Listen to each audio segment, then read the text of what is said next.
Good morning, everyone. This is the original picture of me when I was younger. Yeah, of course. I never lies. So, welcome to my talk about Angular performance. But before I start today, I want to, because we are, Derek just told us a very, personal story about his way, so I would like to take a minute and share with you my story just before we begin, if it's okay with you. Yeah? All right? Yeah. All right. So, that's not working. Let's forget about it. We're not really in this. So, I was born in early 1981. This is me there in the wagon with my family. Actually, I came from Israel, but we not always live in Israel. In this original picture from the ancient history, we live in a small village in Europe.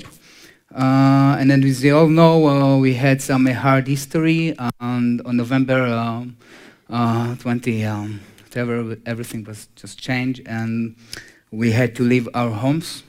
Everyone knows what happened, yeah? No one? What happened in this year that changed our life for good? Right. Windows Vista was released. Yeah, and everything changed. We left our home, our family. We had to buy a MacBook and pay tons of money just for an adapters. But I survived. So I want to dedicate this talk for all the friends that I left behind that didn't survive and use React.js. But here I am. So this is me today, stronger and with colors. So like they said, I'm a Google developer expert in Angular. I like to travel the world and speak. This is my second time in ngPoland. Really happy to be here. Work in a company that's doing only front-end for years, arranging some interesting meetups. And if you like to learn more, please go to meetup.com. But I never forget history. So I'm I'm volunteers in this very important group. It's HPHD. It's for anonymous PHP developers. So before we start, if you know someone who uses PHP, someone use PHP here? Don't be shy. All right. So you can call this number. It's not mine. It's Shmuela. It's the speaker, because I don't care. But you can talk about you can talk with her about everything. All right, let's start. So we're here to talk about how we can improve our performance with Angular. So let's start with the basic. I will try to keep it as simple as I can, but the most important thing for me in this talk that every one of you will learn at least one thing that can improve his app. So after I finish, I will ask you simple questions, and I will ask you to answer. All right? Let's do it. This is the total rendering time that we're talking about Angular. So we've got some kind of trigger to the change detection process, and the change detection can be divided to two. So first of all, Angular fires all the event handlers, all the callbacks, waiting for them to return. Then the change detection update the properties, not the DOM, all right? Not yet the DOM. And after this part is over, the browser kicks in. DOM updates, and the browser started rendering, which means that if we want to try to achieve 60 frames per second, and we need to leave time for the browser to do its rendering, we have to improve the time of the change detection. Cool? So you can actually take this slide. I think it's very helpful. You can print it, you can put it in front of you, and always remember what you need to do. So let's talk a little bit what's going on behind the scene, and then go through some checklists of things that we can do, and even try to improve some demo application that suffers from performance issue. Cool. All right. So 2 phases of change detection. First of all, event handlers and callbacks can trigger other event handlers. It's really dependent on your app. So if you bind it to a click event and you emit another event, so you may be emitting event on your parent component, and all of this finished, and then Angular goes down the tree. Which means that if you have callbacks in the second part of the process, you might have a problem. Behind the scene, Angular used something named view. All right, not something, an object, a representation of your view. It's named view. I got here a link straight to the source code. That's the fun part of source code. You can actually read the source and to see the comments. Move this to the dev guide, all right? But if you open the source code, you can find a lot of great stuff. As you can see here, there is an abstract class named viewRef, and it extends the change detector ref. How many of you use the change detector ref in your app? Quite a few, all right. So when you're injecting the change detector ref, there isn't such an object. You've got a reference to your view, but we'll talk about it in a minute. So the change detection is performed on the view. Cool? This is how the view data looks like, but I just want to point out that the view is reference the component. I mean, a lot of time we think about that the component represented the view, but behind the scene there are two separated objects, and the view points on his component. Cool? Quiet. All right. So as we've seen in the source code, each time if you like to get a reference to this view, you inject the change detector ref, which means that the view is hiding behind this token, and there is such an object as a change detector ref. What we can do, which methods we've got under this change detector ref. So we can check no changes, detach, reattach. We'll do it in a second, but this is the most important method, the detect changes. If you call this detect changes, you will run a change detection on your component. Not just your component, it's the component that inject this change detector graph and all of its children, which means that the complete change detection process is actually calling view detect changes, but from the root view. All right? Pretty similar to, by concept, if we're thinking about AngularJS, it's like calling a scope digest or scope apply. Are you start this change detection from your root scope or from your local scope? This piece of code is from an object called application ref. And this object is something that you can inject to your code. So the application ref expose a method called tick.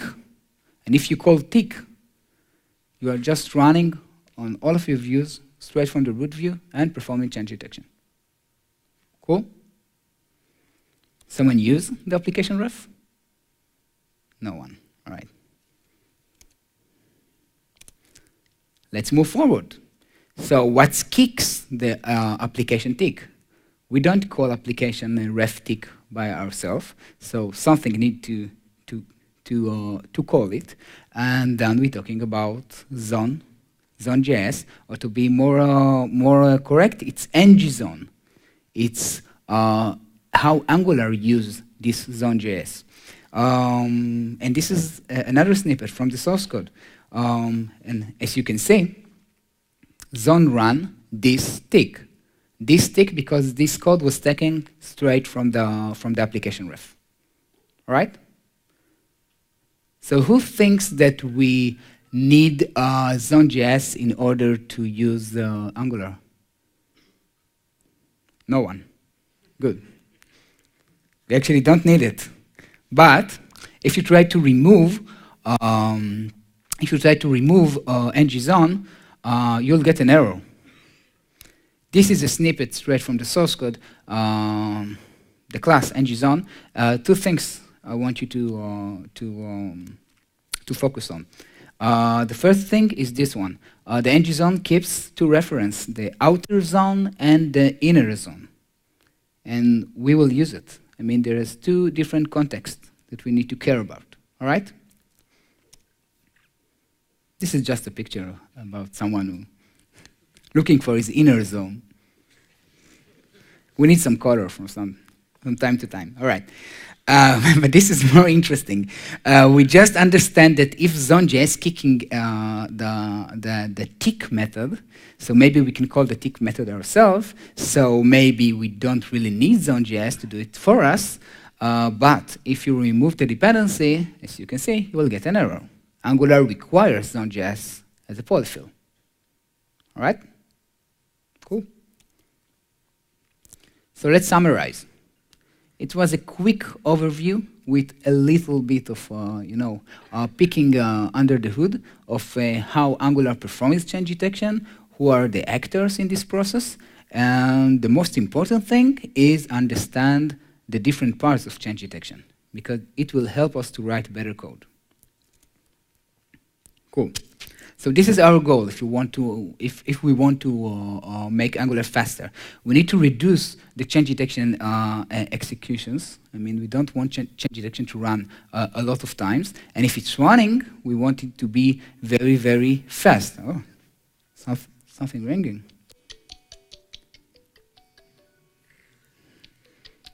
Yeah, ridiculous. Maybe someone calling for the PHP support. But it's not my number. I'm smart. Never put your number on your slide. Put the number of your friend. All right, so let's get started. Let's start by optimizing our callbacks, because as we said, Angular have to wait until the callback all returns before we can move forward. So blah blah blah. I don't care about this slide. This is the most important checklist. All right. So we can do a bunch of stuff in order to make it faster. First of all, we need to return as fast as we can from our callbacks. Second, we will prefer to use input setter instead of on changes. I'll talk about it in a second. Third, let's prevent unnecessary callbacks. If there are callbacks that we can prevent, don't fire them from the beginning. Then we can use pipes instead of methods in our component. All right. And last thing, we can cache the results of our pure functions. If I'm calling a function with the same arguments, maybe I can do some optimizations. Maybe I can just return, the same results. Cool. We'll move very fast to the live demo. So I don't need to talk too much about returning fast. All right. So if you've got a callback, don't do something that will hold its return for too much time. What's the difference between another questions? The lifecycle hook ng changes. Who used it? And it's called when the input is changing. Yeah? So, if, for example, I've got this piece of code, all right? This is my app component, and my app component holds a users array and a nodes array, and it passes this array to other components, child components. Why all of this is red? Pipe decorator found. It's Webstone. Yep. Sometimes you need to help Webstone to understand that everything is just fine. All right. But if you take a closer look on this users component, you can see that I'm passing the users array and the nodes array, because maybe I want to maybe I want to assign some nodes to some users. Maybe I need to work with both of those arrays. And if I go into the users component, if you implement ng changes, it means that this method will be called either if the users array change or the nodes array. But maybe I just want to know when the users array has changed. So the solution for this one, actually we can see this code up and running. Excuse me. All right.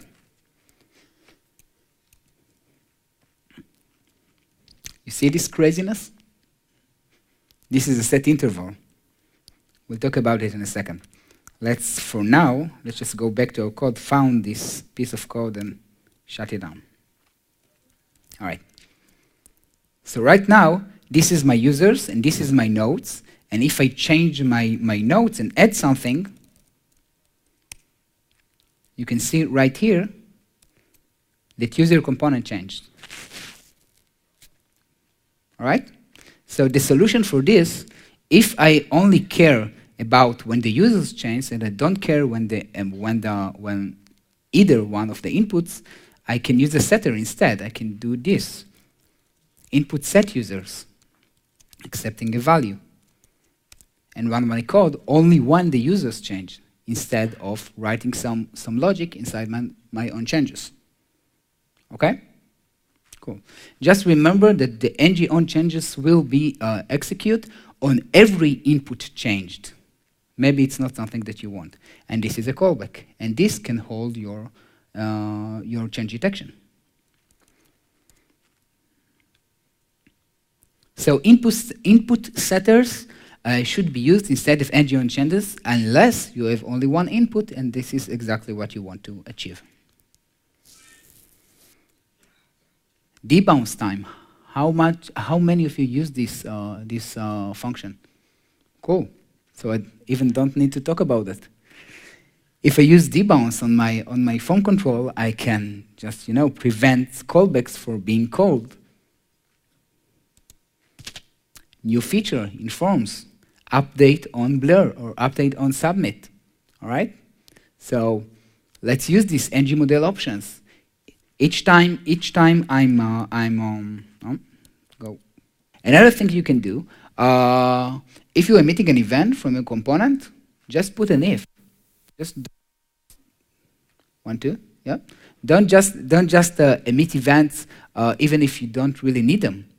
In this snippet of code, I'm just checking something about my value. I'm doing some kind of dirty checking before my component is emitting an event. All right. So few changes in your code and it will be much better. Let's move forward. It's a boutique talk. Hardcore. All right. What's the difference between using a pipe and using a method on your class? Think about it. If you're using pipe, the function will run only when the array is changed. If I'm binding to a method on my component class, it will run always. And you actually can see it in this running application. It's still running? Yep. I can't see any data. So I think that something went really wrong. Oh, yeah. Yep. That's what happened. All right.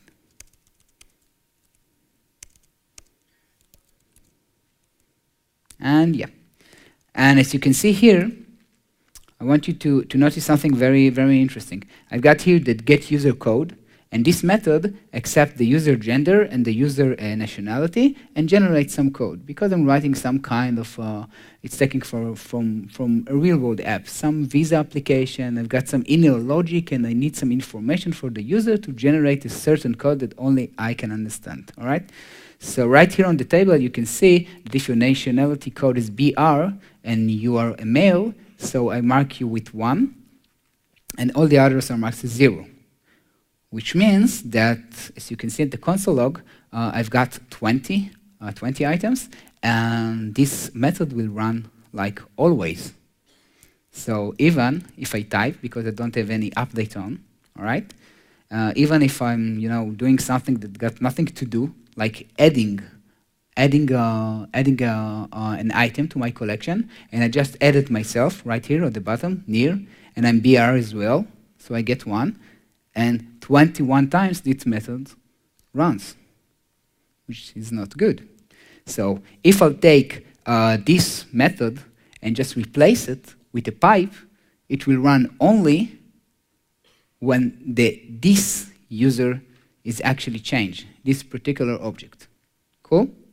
We'll see it in a second. We'll switch to the better version of this. In a day-to-day work, if you didn't dig inside of Angular, those are things that we're just doing. We're not thinking about it too much. I mean, I've got a component, I can write methods, I can bind it to my template, everything seems to work, but behind the scene, you're running change detection like crazy. And then things started to slow down. All right. Who knows where this method came from? Cool. How many of you use Lodash? How many of you knows that Lodash got an alternative and you can use Lodash methods as decorators, which is very cool. So you can decorate a method with debounce and you can decorate a method with most of Lodash functions. Great library. npm install Lodash decorators and you can do this trick. If I use memoirs, let's say this get users, change gender and nationality, and maybe I can do this. I can import from Lodash decorators. I can come right here, use this, and right now, if this function will be called with the exact same arguments, it won't be invoked. So let's see if there is a difference. Yeah, calculate user data just 2 times. And even if I add something, nothing changed. And if I add another item, nothing changed because it's BR with 1.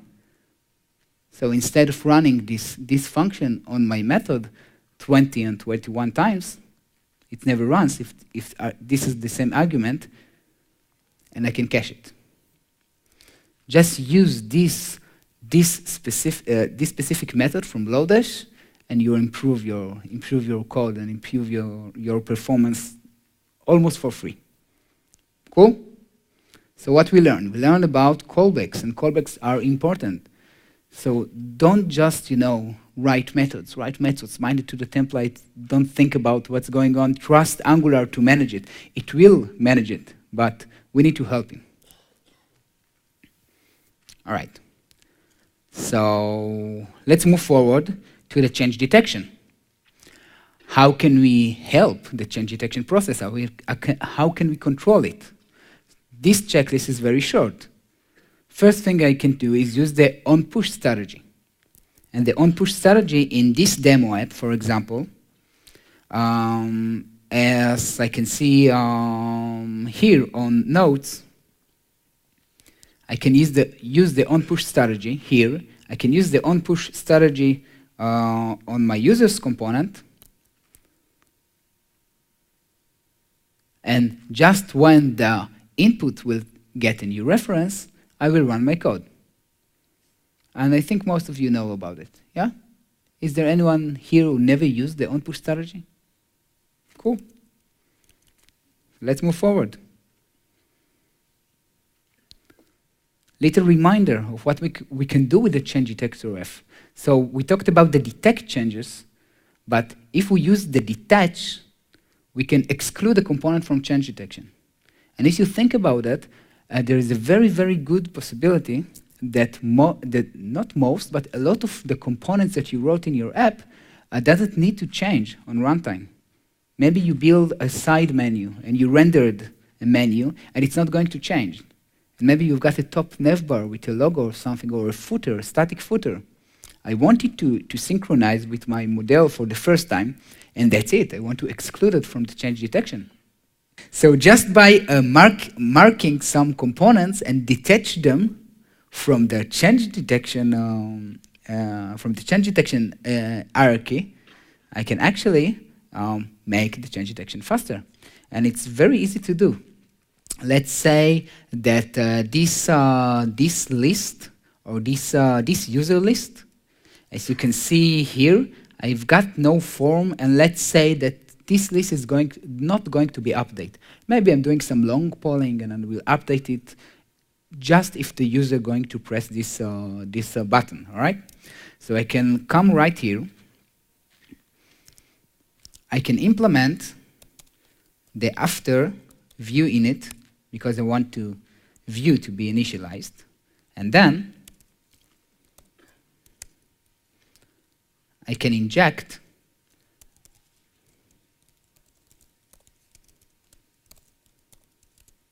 the change detector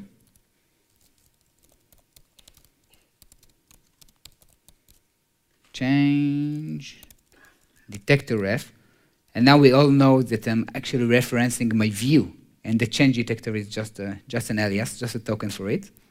And after viewing it, I can do this change detector, now detect changes, detach, and that's it. This component and all of the child component will be excluded from the change detection from now on. And if I want to reattach it, or even just run detect changes when I want, I can do it, let's say, on changes. Only if this list change or one of my inputs change, maybe only if one of the setters, the input setters is changed, only then I want to run this cd detect changes. And this is detect changes, it's not application ref tick. I'm not running a change detection from my root view. I'm just running a locally change detection on my component and all of its children. So it's kind of custom change detection, but this isn't a hack. I mean, it's public method. You should use it. You don't need to feel like, all right, I'm interfering Angular. You're not interfering Angular. You're helping Angular understand how to run the change detection more efficiently. Cool? So go back home, go back to your office, go through your app, found the components that doesn't need to be changed on runtime, and just exclude them from change detection. Just like this. Without this stupid... unless no one's seen, and then you can do whatever you like. So I've got here in my slides a reference for this. I want to talk about these very important subjects. There is a life outside of the zone. How many of you use this one? It's pretty much popular. I mean, it's you can see it in demos, you can see it in blog posts. You can inject the ng zone. I can call run outside Angular. I can pass there a callback, and then I'm out of context. I won't trigger the application tick, the change detection. So it's actually a good thing. So let's say in my example, I've got here a very, very, very stupid thing to do, like this set interval. Because currently this set interval is running inside the context of ngZone. So on each interval, I'm running the change detector, all right, the change detection. I'm using Lodash, so as you can see, calculate user data, nothing happened. My callback is not running, even though I'm running change detection on each second, which is great. But let's say that this one is not a set interval, it's a long polling. I'm sampling the server in every, I don't know, 5 seconds. So I can inject the ngZone. ngZone. I can use it. My fingers are frozen. Look.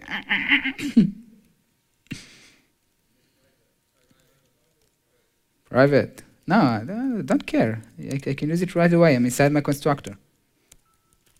Run outside Angular. I can do this. Right? I can put my set interval right there. And the first thing I'm going to notice that I don't see the timer. But if this is just a long polling, a call to the server, I can decide that I'm doing here an HTTP GET.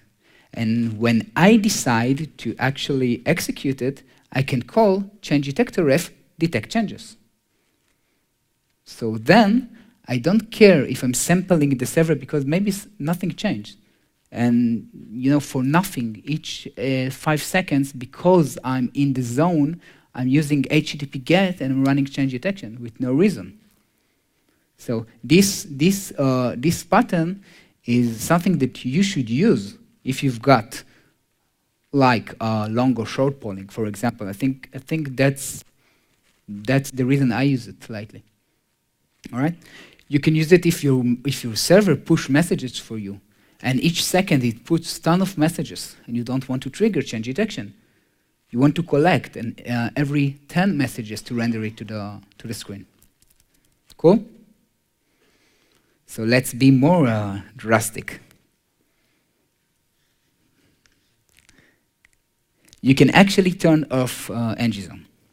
So if you go to your main TS, when you boots up your module and you pass configuration and you say ngZone nope, there will be no change detection.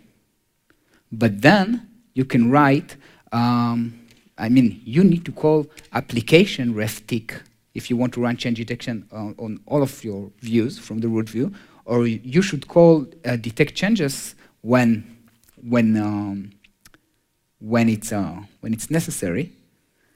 So in a sense, you're implementing your own framework.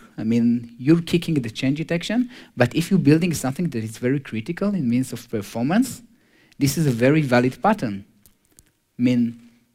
Put a simple service that run a change detection for you. My CTO for my company, he wrote the Angular Mobix adapter. How many of you heard about Mobix?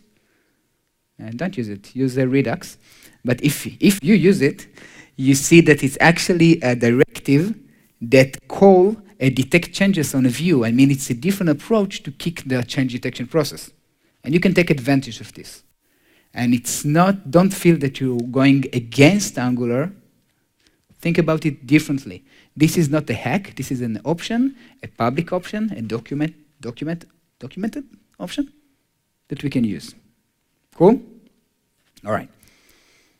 So, where to go from here? I think that first thing, grab the code. You'll find on GitHub 2 flavors of this demo app. This one, and another branch with, where I apply all of those techniques. Use the pure pipes, use the detect changes, and you can actually run it. It's a very simple app, but you can see the difference. You can see how many times, all right? Second, just use Lodash. Care about your callbacks. Don't go now and refactor your whole application that you worked on it for the past month. That's not what I'm trying to say. Just optimize your callback and you feel the difference. I highly recommend to visit this blog, Angular in Depth. Just visit it. It's a great experience. This guy is just deep diving into the source and explained everything, and if you want to really understand what's going on behind the scenes, it helped me learn all the internal processes. I want to thank you. And, wait a second. How many of you learned at least one thing new during this talk? All right, so thank you very much. I'm still here. If you got some questions, I will be happy to answer. You can find me near these things that looks like a coffee but tastes like orange juice. Thank you.